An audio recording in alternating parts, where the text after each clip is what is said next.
this evening. I'm Elliot Gerson from the Aspen Institute.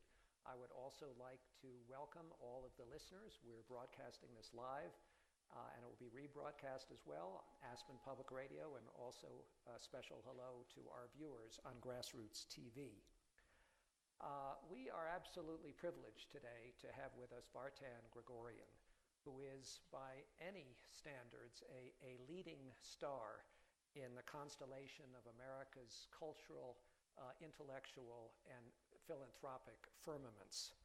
We only have an hour, and I think most of you have a short biography, so I will be brief.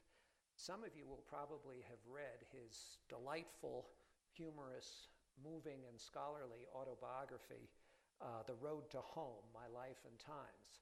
And from that, you will have learned of an extraordinary journey from an impoverished childhood as a Christian Armenian in Tabriz, Iran, of course, a Muslim community, the influence of his brilliant and illiterate grandmother, the influence of American movies, borrowed books, and the myriad kindnesses of strangers.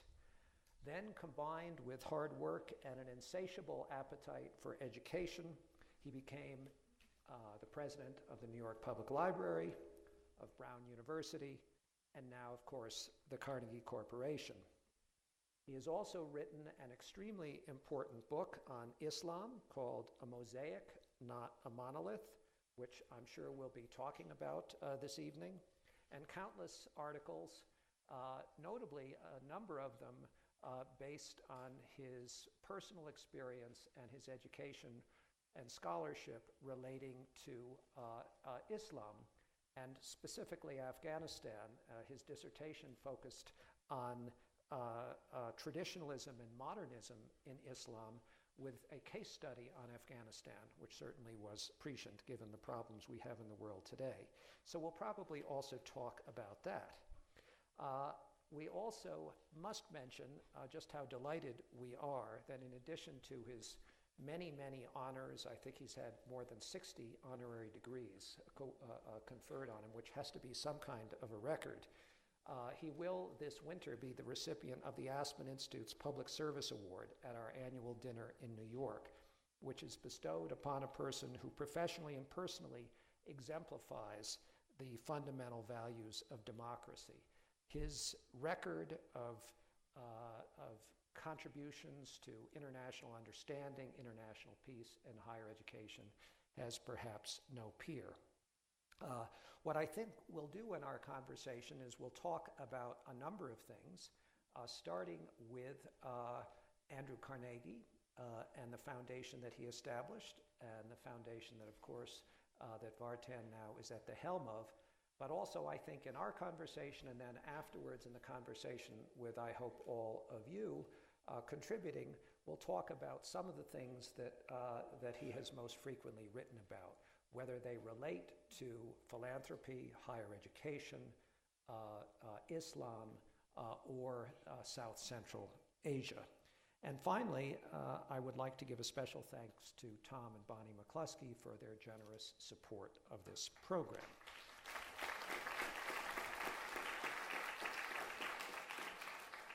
So let's start with Andrew Carnegie, the man, and his philosophy, if we would. You have a 100th anniversary coming up. Tell us about him. Well, I just returned from Scotland, where, sorry to tell you, I received honorary degree from University of Edinburgh.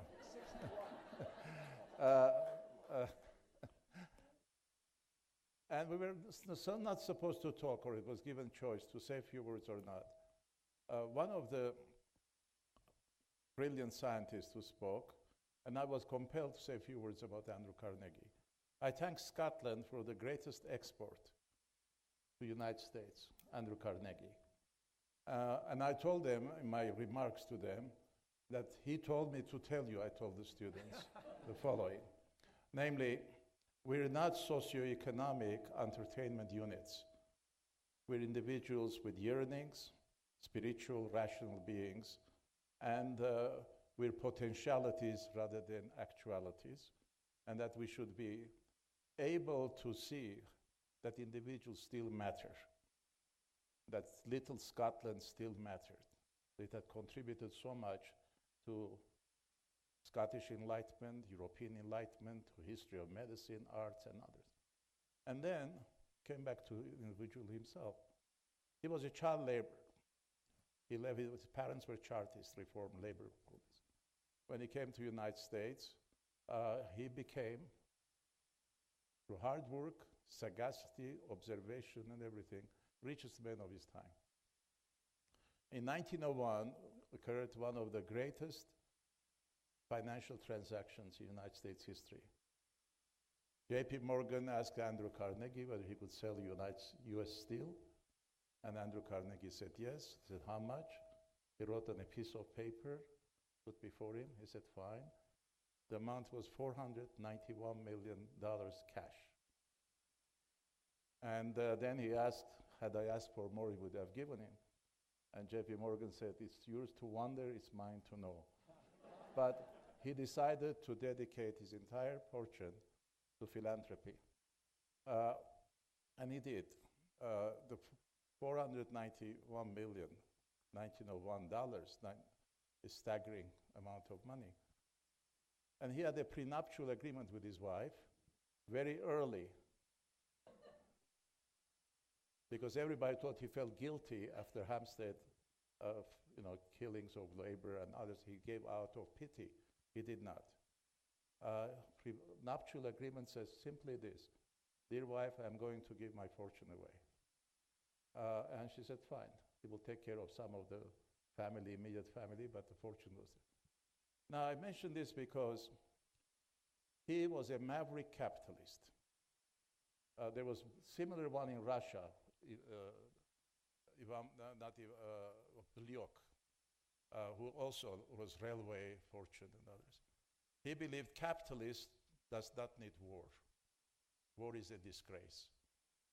Competition, secured, will allow people to compete. He also believed that wealth that capitalists obtain, I'm not talking small ones, big ones, they have to reinvest in society. It's not theirs.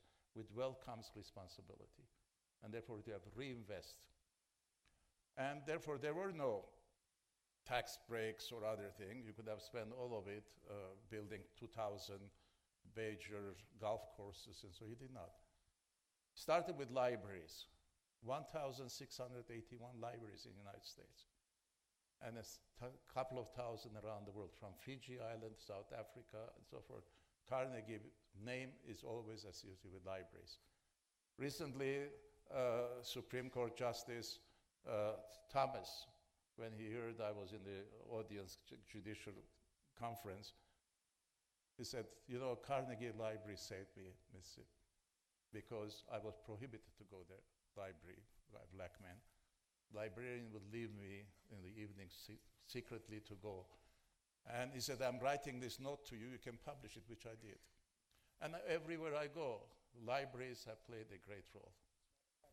Just last week, a number of people, probably in this audience, heard a very moving presentation from some people in New Orleans, and they wanted to thank you personally for what the Carnegie Corporation has done there to put a library in a parish that's been destroyed. Well, that's accurate, but I tell you one thing, in parentheses, it took me 2 years to give them $2 million because there was no reception. Carnegie faced the most important challenge, giving. He distinguished between charity and philanthropy. Charity is in every religion, Islam, Judaism, Christianity, and others. You give the poor out of sense of pity, sympathy, humanity.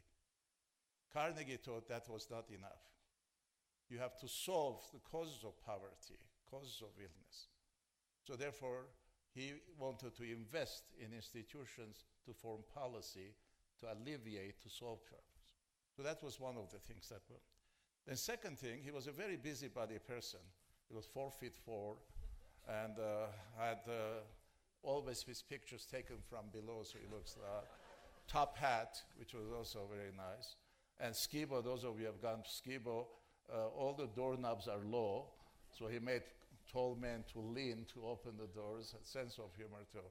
But he did what many subsequent philanthropists are doing. He wanted to know firsthand before he committed. And he surrounded himself with experts who are the best experts. And then from the libraries, he went to higher education. Ironically, one of the least known contributions of Andrew Carnegie, in addition to founding Carnegie Mellon University, is the fact that as trustee of Cornell University, he found out that professors have to teach until they die, because there was no pension fund.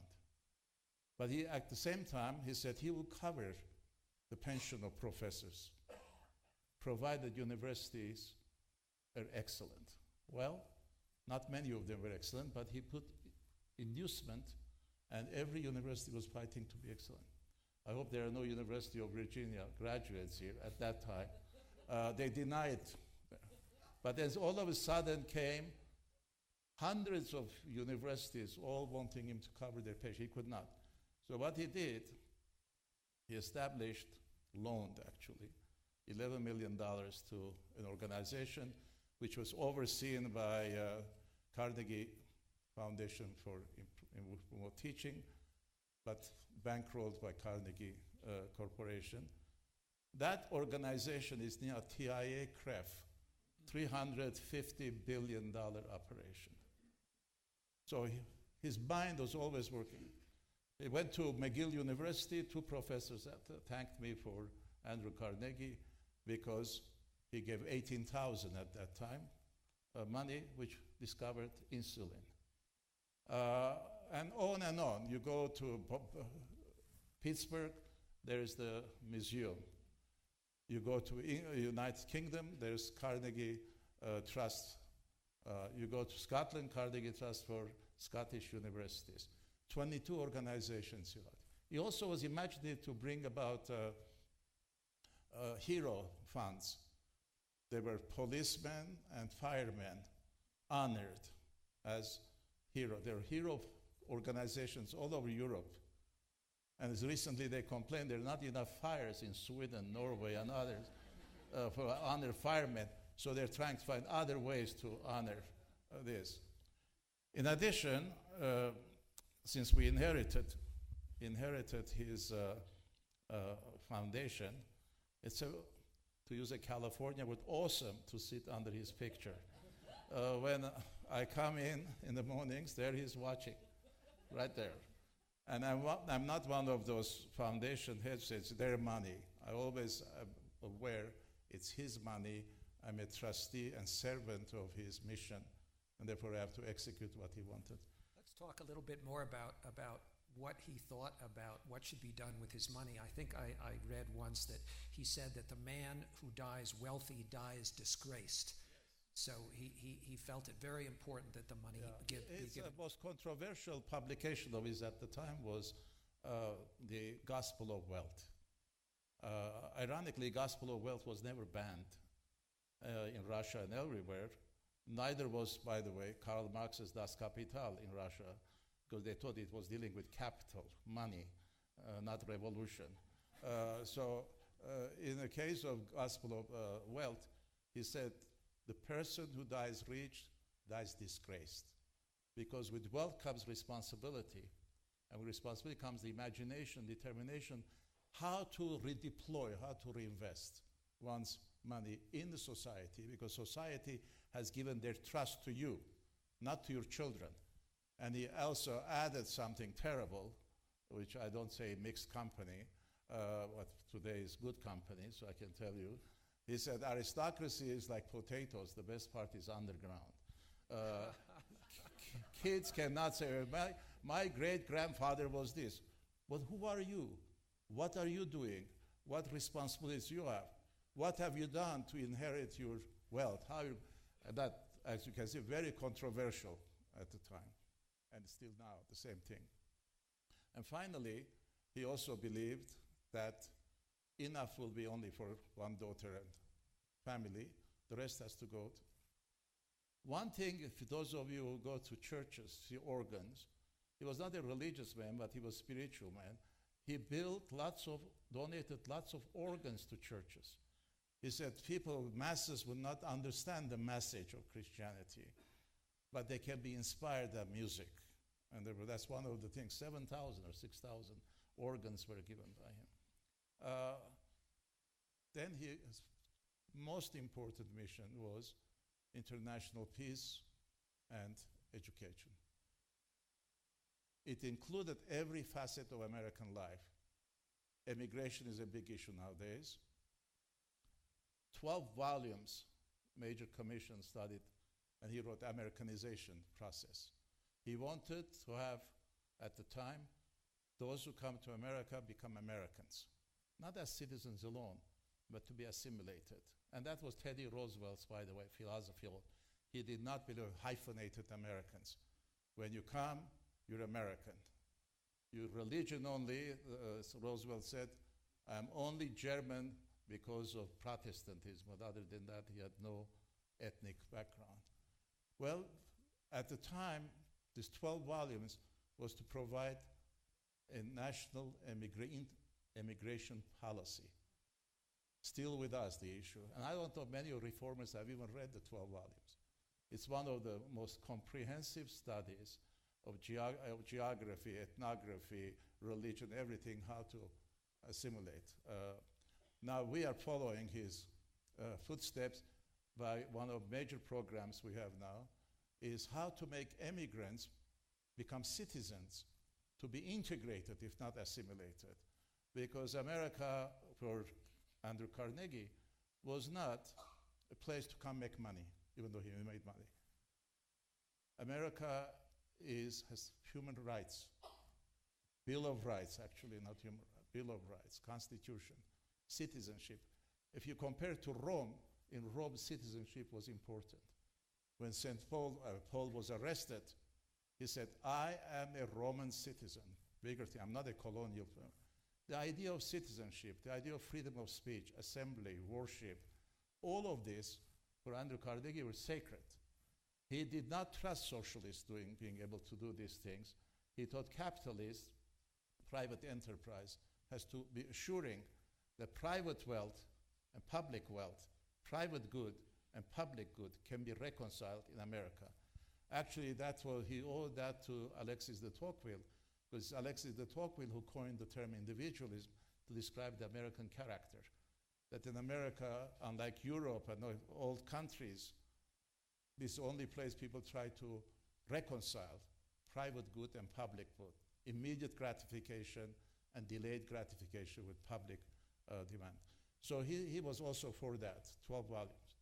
But above else, he was for international diplomacy. Yeah, he convened a couple of times, he convened some of the leading figures in the world to talk about peace. And I wonder if you could tell us about the priorities he established then, obviously international peace being one of them, and how much the foundation continues to respect very similar priorities 100 years later. Well, what he did is remarkable. To the best of my knowledge, no single individual since Andrew Carnegie has been able to bring heads of state together as individual. If not somebody writes, Joe Flashman to Obama, I say, come to North Carolina, we're going to have a summit of world leaders. They laugh. So what are you talking about? Andrew Carnegie's force and popularity was such around the world.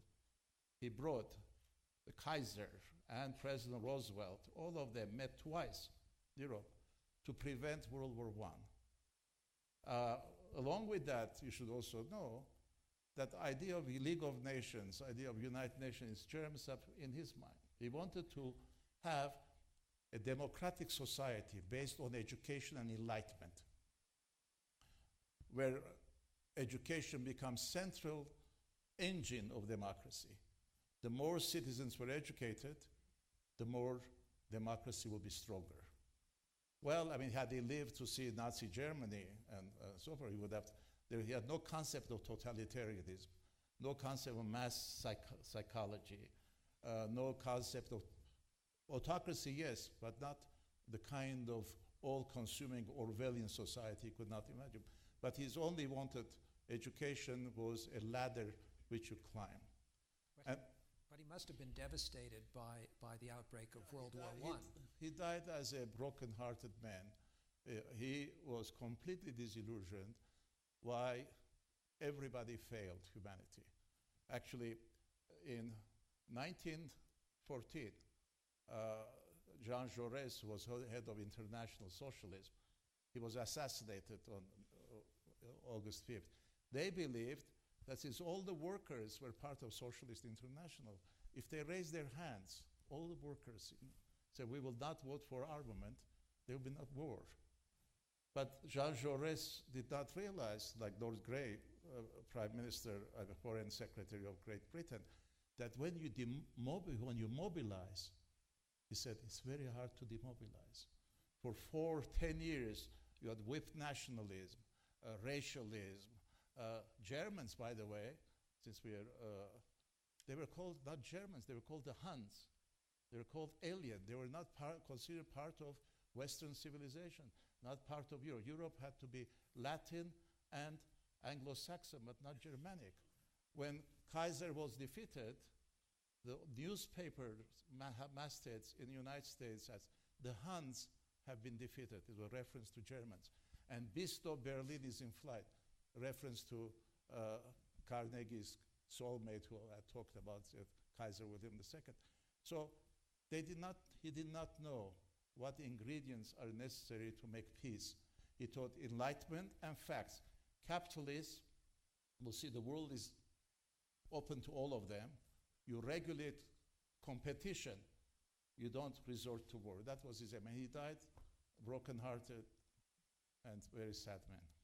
But to what degree are the priorities of the foundation 100 years later consistent with the ones that... Well, we have had Carnegie Corporation of New York. I'm the 12th president, slightly taller than Andrew Carnegie, with accent. And one thing I also share with Andrew Carnegie, which I like, he tried to simplify. Only thing he failed, he tried other than World War I. He failed to simplify English language, the language of spellings.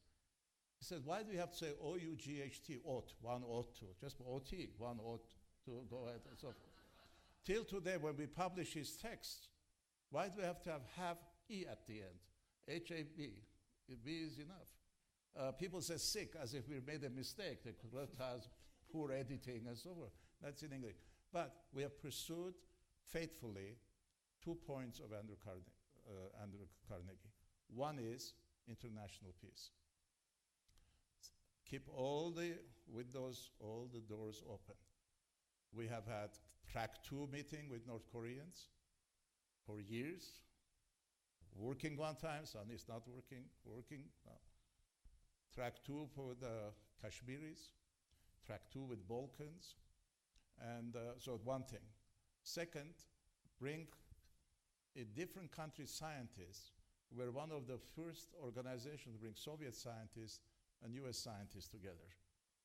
Soviet generals and American generals together. Because usually diplomats know each other. Generals don't know each other unless they have a military attaché. They're very suspicious of diplomats. So at Harvard, for 20 years, we're bringing Soviet generals, now Russian generals, and now we start Chinese generals to meet with American generals. There are some benefits of these meetings. They got to know each other. They know General X does not have a basement for atomic shelter and so forth. But also when Kursk was sinking, Russians were too proud to ask for help. One of those admirals and generals who had participated, the British and Americans, he called his friend. He said, we need some help to be sent here. Person-to-person diplomacy. We also have built institutions and experts. Those of you who are familiar with the Nuclear Non-Proliferation Treaty, we played great role in experts.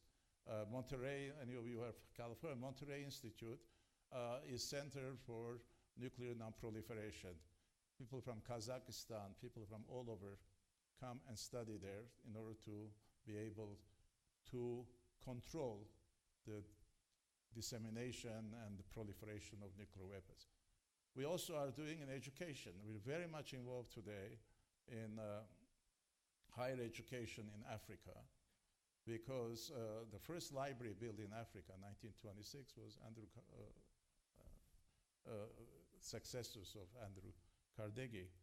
And what we're doing there is higher education, because higher education has been neglected in Africa. During colonial and post-colonial times, several handful of institutions of higher education were built, very good ones in Africa. But there is not enough resource to make all of them good, but there's enough political will to make all of them mediocre. So we're trying to keep standards high, and that's why we've been now very much in the past 10 years. By we have also gotten 5 other foundations to join us. We invested $450 million in African higher education. We've continued building libraries there, National Library of South Africa. But along the lines of Andrew Carnegie, we've also invested now, are you ready? Most modern libraries in ghettos, shanty towns of South Africa. Putting there so that there is hope that these libraries that Andrew Carnegie provided as a ladder for emancipation, individual or collective or community, they're entitled in a sense, because education is going to be very important. So first one has been finished, we're doing 2 more, and there's demand from the government, how come we don't have our own libraries? And that was my intention. And the last one, since you alluded to my illiterate peasant grandmother, who was the wisest person who educated me, because my mother died when I was 6 and a half, and she was 26. And my grandmother raised my sister and me. Maybe prompted by that, maybe prompted by the fact that my sister was a brilliant student, was denied university education in Iran. Carnegie has now 5,000 women in African higher education institutions, 5,000. And when I went to graduation ceremonies, frankly, I have to confess, I cried, because I saw in them my grandmother, I saw in my sister, I saw all the fear. I did not invest in men, to the great horror of men. I said, when you invest in a man in African setting, of course not here, you invest in a gypsy, they pack and leave. When you invest in women, there are seeds of civilization. That resulted, by the way, almost I became bigamous, because Vice President of Uganda said, I'm going to marry you tonight, because, and this was a big joke, but I was never scared in my life. The tribe came and danced around me, they poked me and so forth, that the document won't sign. But these are the things in Africa, the name of Carnegie, and our ambassador told me, United States, Carnegie's name is like platinum, gold. It is respected in all Africa, because we're there to exercise Andrew Carnegie's philosophy. When somebody's hungry, don't give him fish alone. Give him a fishing rod. Don't make him dependent. Make him independent. And that's what we've been trying to do, and education is the best tool to do that. Thank you. I will probably come back to some conversations about philanthropy. Thank you.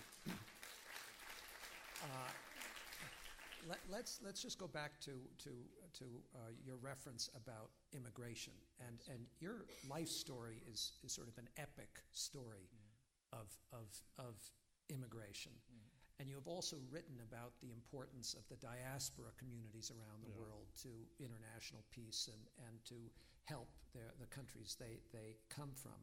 And I would be interested in your reaction to the ideas about immigration in the United States today, where there is a storm, if not a raging storm. And what is fueling that rage, and what is your response to it? Well, there are 2 sets of issues. Every July 4th, we at Carnegie put Andrew Carnegie's picture in New York Times, colored, plus 48 to 49 immigrants who contributed to America. Nobel laureates, mathematicians, baseball stars, conductors, and so forth. Because Einstein on, we have listed all of them. America is land of immigrants. Nobody can deny that. The issue that we're pursuing, and I forgot to mention that, when you come here, Don't stay in America with a green card. Become a citizen. You already have gone the first step by coming here. Don't deny your children or yourself the full intellectual, social, political participation and obligation of a citizenship. To make money here is not enough. You have to participate in the life of our nation, because we're all, with citizenship comes responsibilities. One of them voting, the other day being part of the fabric of our life. 9/11, well, from history, this current crisis is nothing. 19th century on, we have had debates on immigration. Chinese, Jews. You know, Harvard, as 30, 40 years ago, 50 years ago, under Eliot and his successors, had a quota for Jews. Brown had a quota for Jews. Most universities had. Fresno and other places, you did not want Irish, Jews, and Italians. These were, people forget that. We have had, therefore, emigration, assimilation, integration, citizenship. That tussle always has remained with us. After Vietnam War, we brought Hmong, tribesmen. Well, they're different culture. And America now is truly international. Humanity shrunk in many ways, entire humanity. You have, I don't know whether you know that, New York, you have almost 450 ethnic publications. Chicago, 250. These are diasporas. When an immigrant comes, these diasporas, whether from Israel, from any other country, Morocco, Jews who come, these communities provide them haven, allowing them then to become accultured and then become citizens and others. They're not completely integrated, but they have been playing a major role. Most anti-immigrant sentiment comes during times of recession, depression and recession. That's one issue. Second issue comes after 9/11. So it's not just economic insecurity. No. Now it's also concern about terrorism. National security. And probably the argument is, if borders don't count, why don't just open let everybody come? Well, we can't do that. Then how much is enough coming? Do you secure jobs for coming? Can somebody, whoever comes as an immigrant, somebody vouches for them that they will come here in case of difficulty written for them and so forth. We don't have that. So then, of course, there's the other thing, whether Americans are willing to do all the jobs that immigrants are doing, picking grapes in California and whatever. So it's a complicated issue. But the most important thing is that now, because of 9/11, the border security is intertwined with economic anxiety, so that labor unions until recently opposed a blanket immigration. African Americans, who were the objective of affirmative action, suddenly saying affirmative action has such a long tail. Women, the disabled, Asians, Hispanics, aged, everybody is on affirmative action. So they resent that the Korean is given the same opportunity instead of. So a very complex system in which individual needs, regional needs have to be reconciled. And this is such a tough issue to discuss rationally without emotionally, because it touches all kinds of phases of American history. But Andrew Carnegie tried to do it, and we're doing limited way. We're trying to make the green card holders to be integrated with American fabric of society. Children who are here, of immigrants, legally or illegally, if they're here, they're born here, let's say, they have birthright, according to rules, unless you say no. Switzerland had opposed birthright. You could go Switzerland, born there, it was not sufficient. So the children, if they're not educated, they become a drag on the economy. Spitzer and Hillary at one time said, give every American at least drivers. That's what you know, they can drive safely. They have passed the driver's test. Anyway, we have a big, as they say, Houston, we have a big problem. And it's going to take years before it will be resolved. So anybody who promises fast answer is not going to happen. And also, tolerance is not the issue alone. Because tolerance, in many ways, has become acceptable. I don't have to deal with you. I'm tolerating you. Tolerance has to be based on understanding. You have to understand in your community, Hasidic community, Hmong community, Gypsy community, whatever you have. You must not just tolerate, you have to understand where they come from, what do you have in common with them, and what you don't have in common.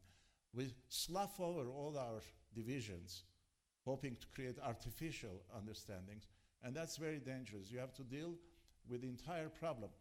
Recently, I heard a lecture by the person who negotiated between Lakhdar Brahimi, who negotiated with the president of,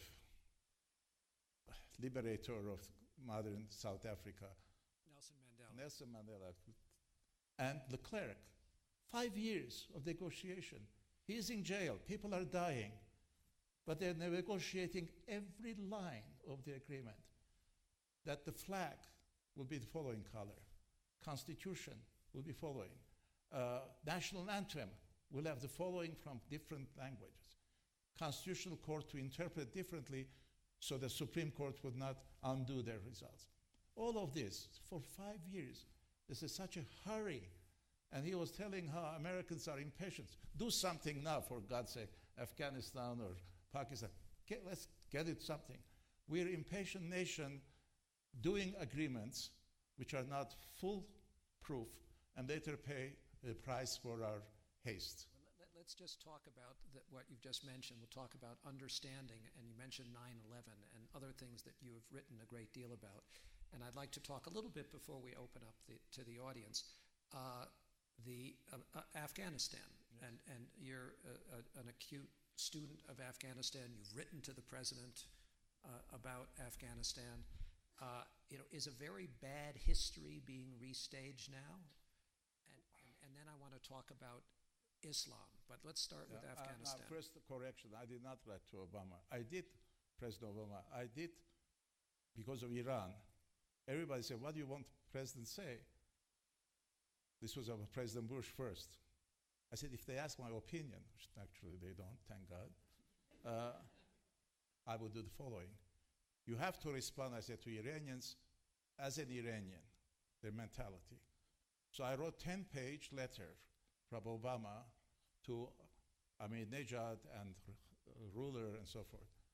And it was, every newspaper said, no, make it 750 words. We can't. But thank God for Morris Zuckerman, U.S. News World Report. He published 10 pages. It was a sensation in Iran. Let's just pick one thing.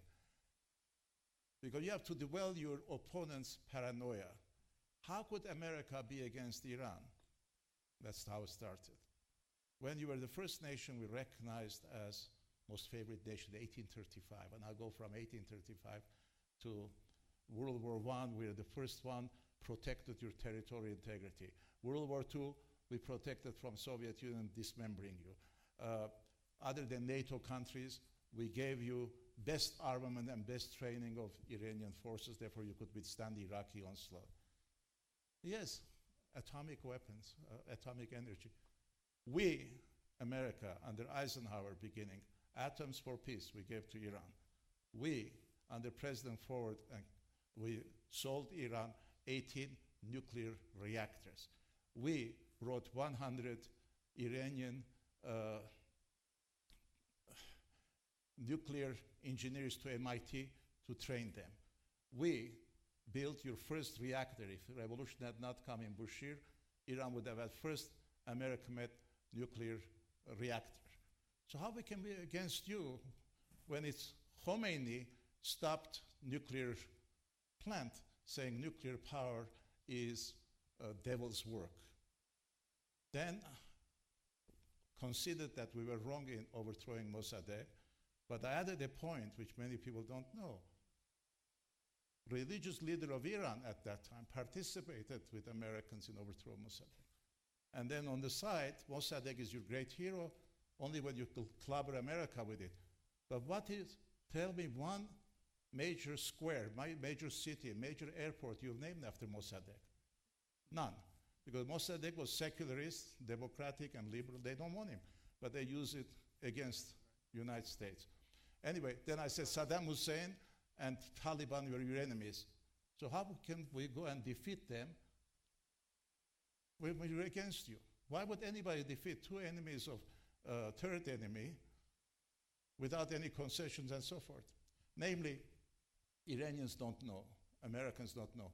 So I want to provide a context. That's the kind of thing Obama's speech, letter, if they suppressed it, it will sell like a pancake in Iran. If they printed it, good. All Iranians would know how much we have done for Iran in education and this and so forth, so on. So that's the kind of tongue-in-cheek letter I wrote, but very subversive, very instructive, and very to the point.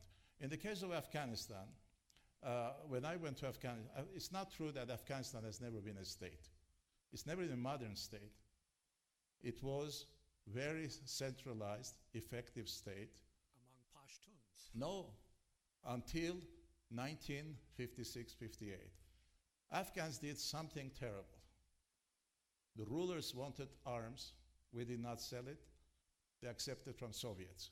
Until 1956, when Khrushchev Bulganin visited Afghanistan and Pakistan, America and Europe were the only sources of, in England, who sell arms to Afghanistan.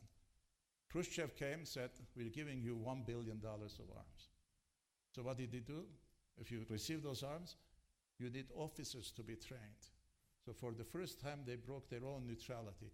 They took all of these officers from Afghanistan to train in Soviet Union. Along with it came Communist Party of Afghanistan, and then came Soviet invasion of Afghanistan, and minorities in Afghanistan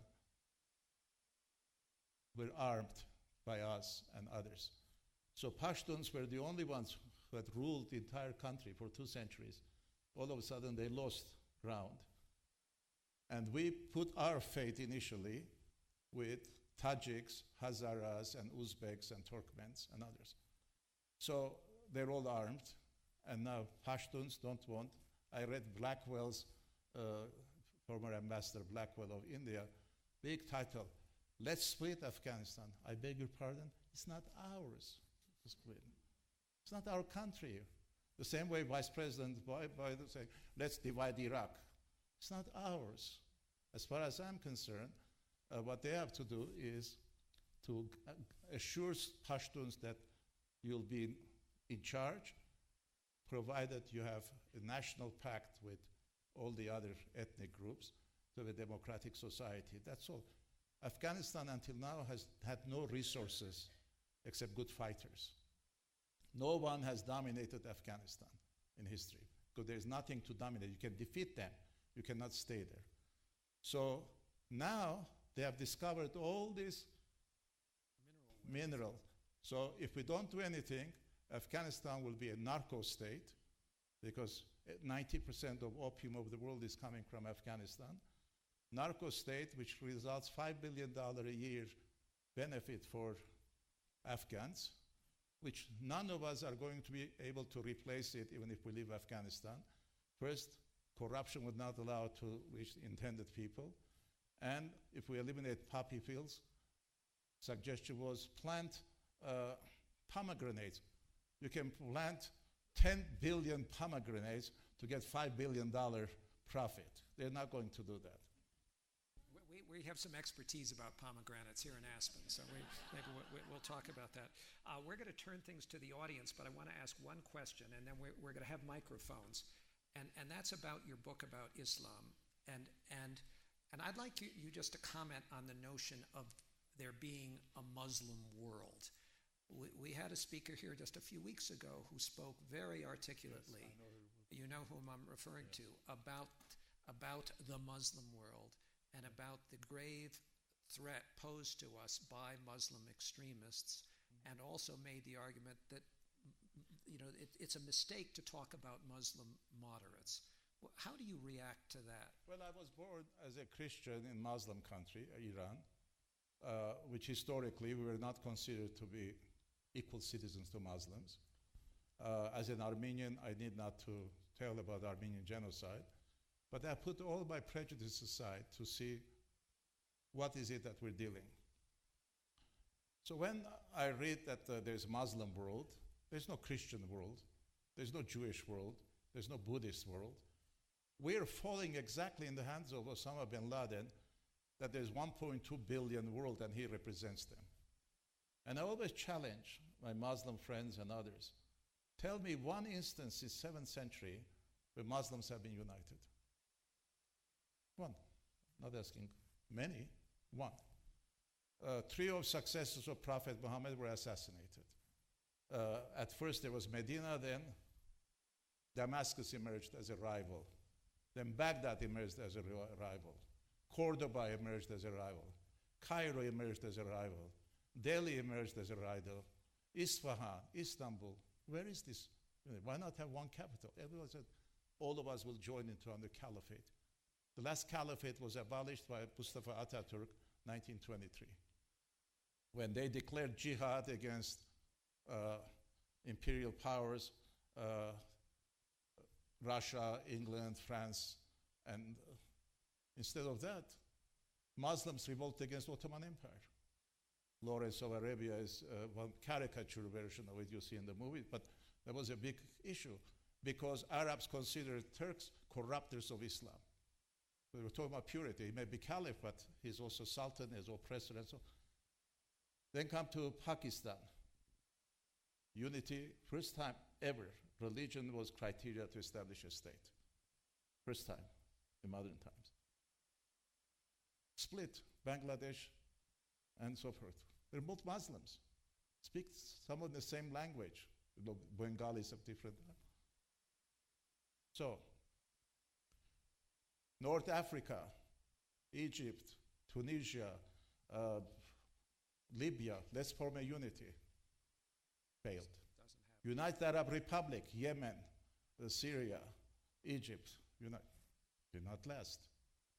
So I come only to United Arab Emirates, their airline, and so forth. It's a successful story. But that's not enough. If Arabs are united, why not have shared the entire wealth of Saudi Arabia? Nobody will suggest that. Each one, 57 states, each one has their own flag, their own army, their own this. Yes, once a year they vote in the United Nations against Israel. But other than that, show me what unified element is.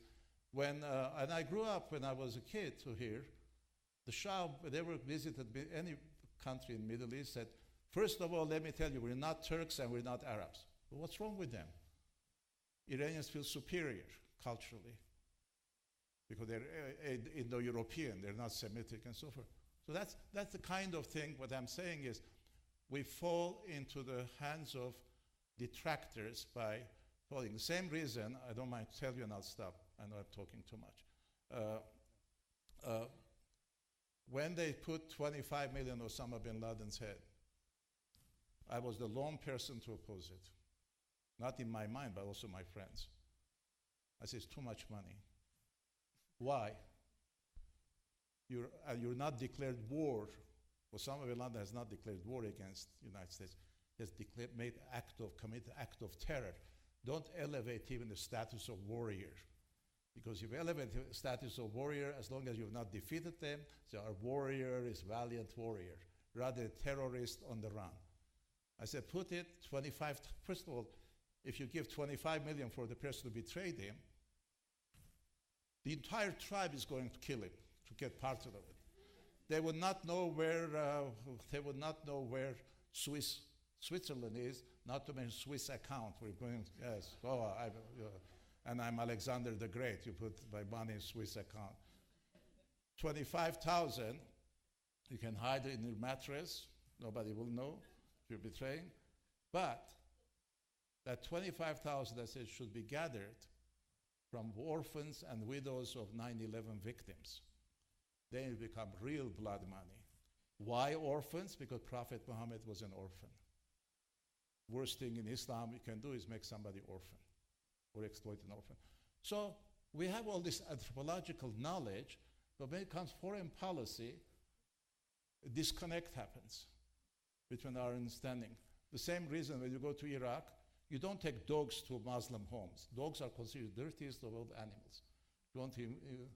So we would not go Hasidic homes with pigs or so on. So that's smell for drugs. But we have to understand there are cultural taboos.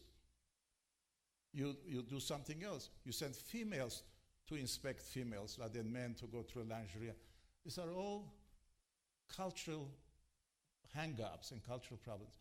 We have never connected psychology, anthropology, sociology, and history, and above all else also how to save face. You can defeat somebody and say, my God, you won.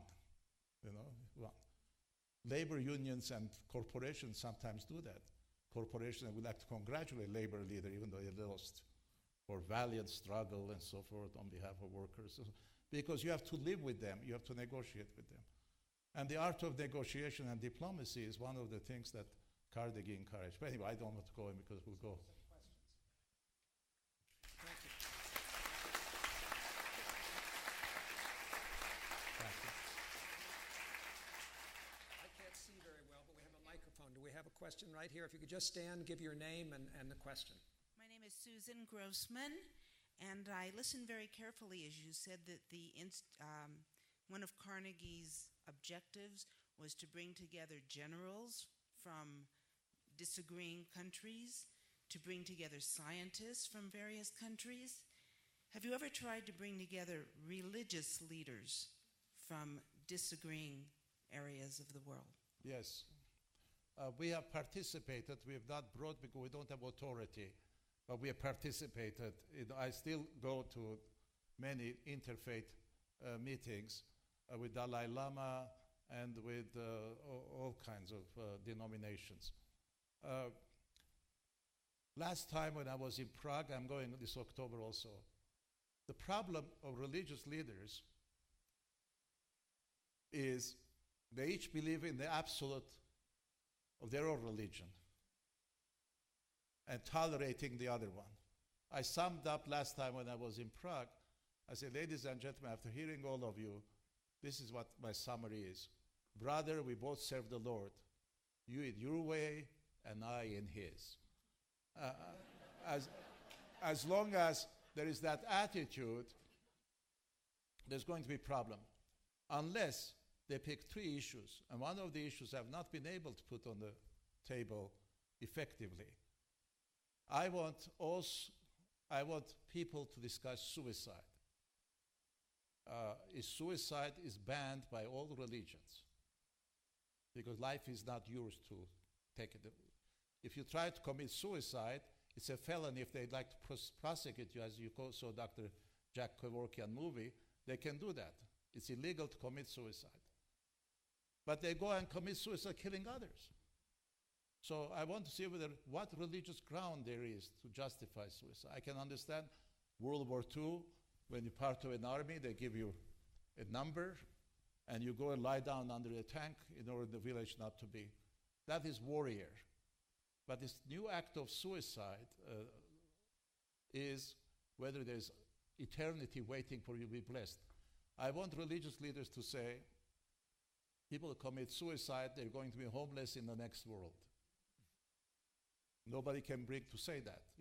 I'm just saying, I try to have theological contradictions so people could rely on 2-3 issues. Are we human beings? Yes. Do I have the right to exist? Yes. So what are minimum things? Let's start from there that you're willing to tolerate. Can we live side by side? Yes.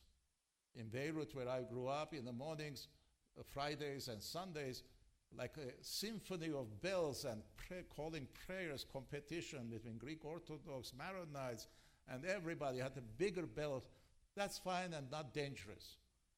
But what is dangerous when you say you don't have right to worship your own God? Or, in our case, in the Middle East for a long time, the Christians were considered subjects rather than citizens, because we did not have the same right as Muslims had, because they were fighting for the borders, but we were not. It's that kind of thing that I like. But there is one thing we're doing at Harvard now, I'd like to mention. Competing fatwas. You, Ms. Grossman, you issue a legal opinion, I issue, my friend Joe Flashman issues, all of us are the same faith and persuasion.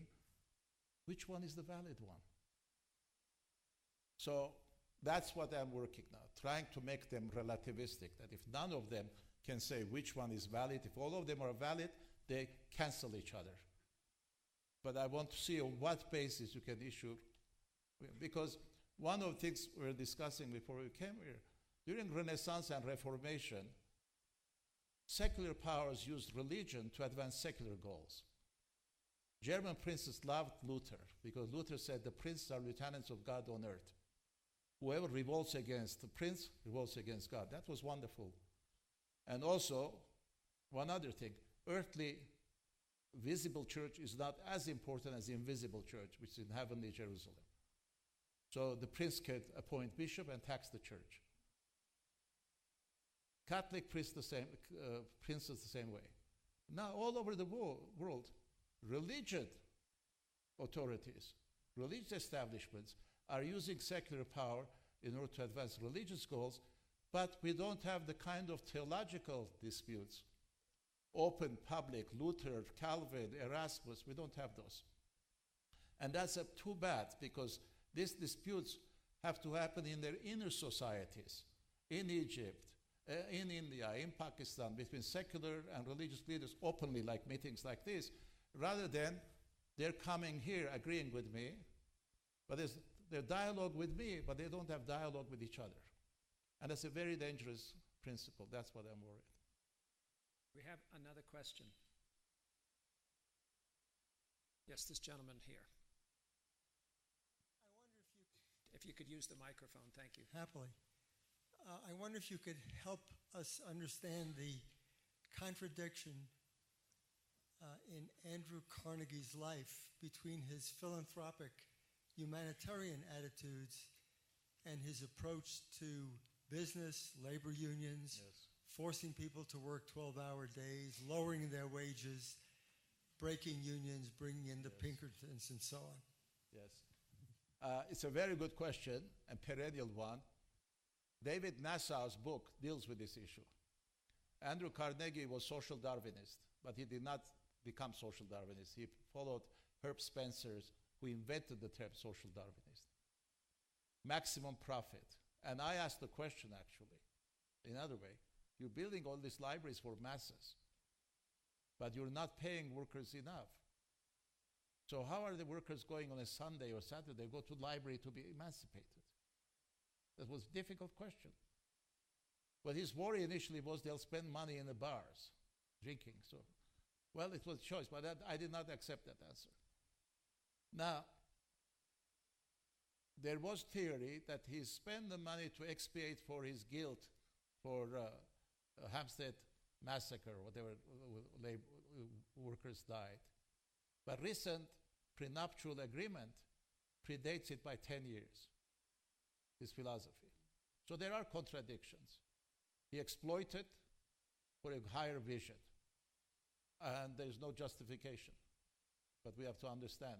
I mean, that's one of the weakest points he had. If he were here, I would ask him.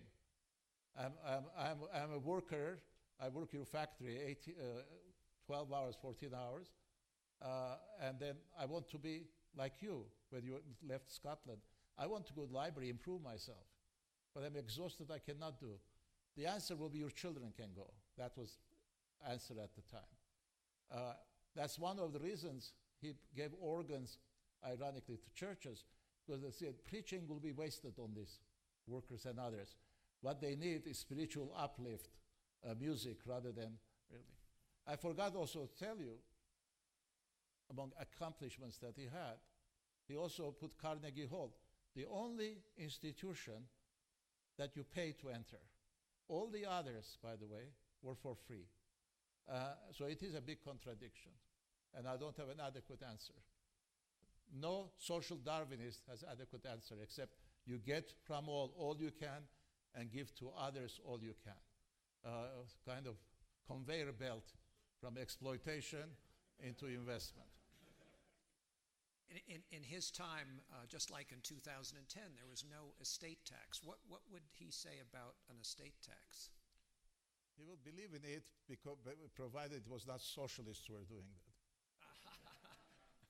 He did not trust government doing better job. Actually, he thought that private sector, again, capitalist private sector, you know, let me put it another way. I just wrote this figure.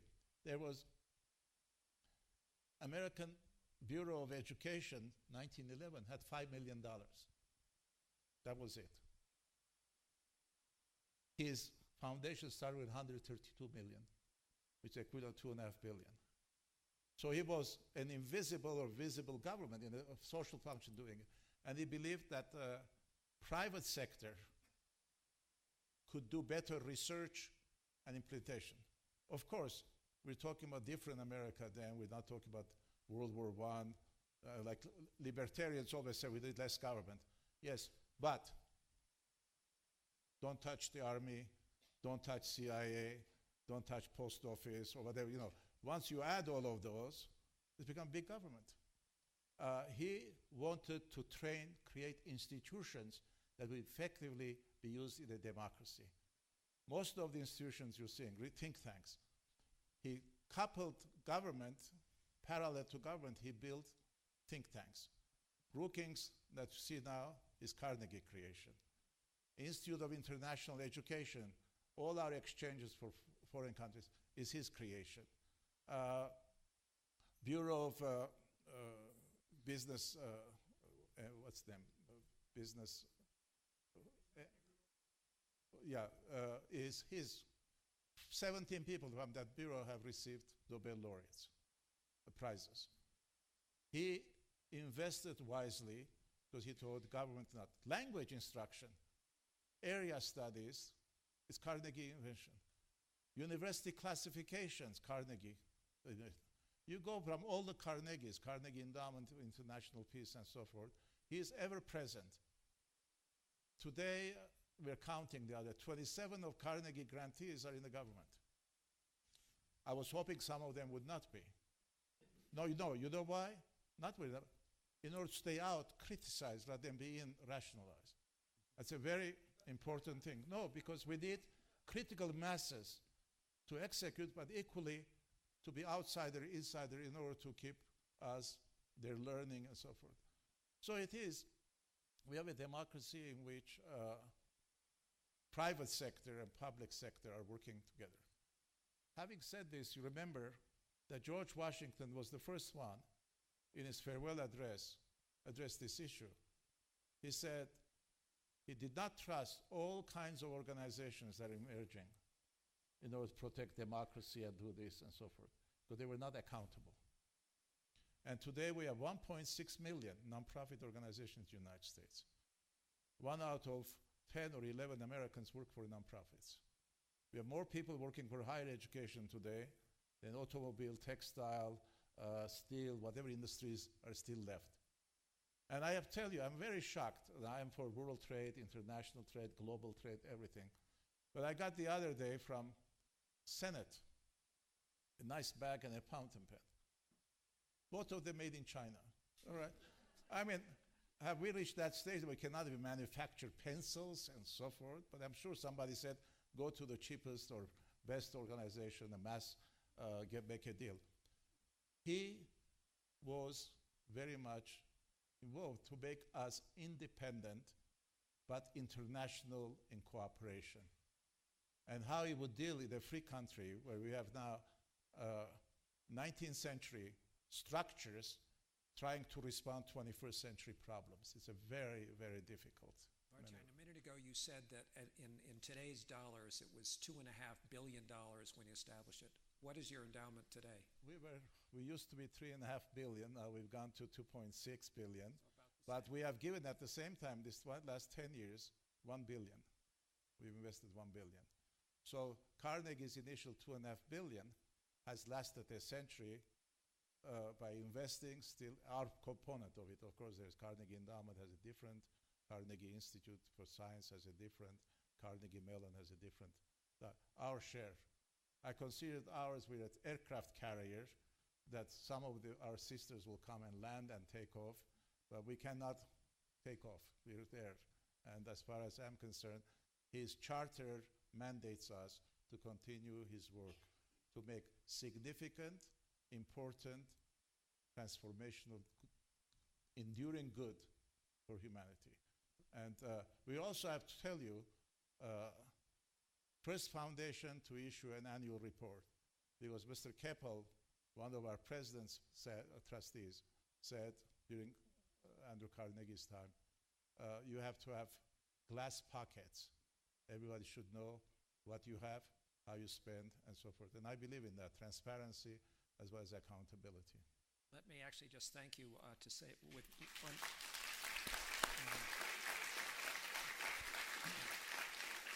Thank you on behalf of the audience for everything that you have said, for all the contributions, and just one parochial thank you for people who may not be aware of this.